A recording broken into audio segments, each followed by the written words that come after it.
খেতে গিয়ে যে আমাদের সাথে কি ঘটলো তোমরা ভিডিওতে দেখো।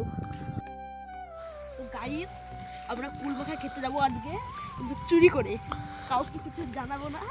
আমরা সামনে মাঠ থেকে চুরি করবো, সব কিছু চুরি করে আজকে খাবো গাইস। আর আমার সাথে আছে একটা মোটা বন্ধু, দেখবেন হলো আমার ক্যামেরাম্যান।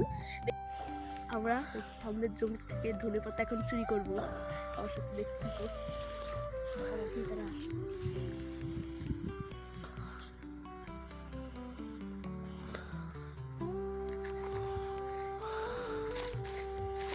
তো গাইস হয়ে গেছে ধনেপাতা চুরি, ধনেপাতা চুরি হয়ে গেল, এবার করবো কুল চুরি। চলো গাছ, যেই গাছে আমরা এখন পারবো। আমার ক্যামেরাম্যান এখনো কুল পারবে, পারো পারো পার। লুকাচ্ছে লুকাচ্ছে লুকাচ্ছে।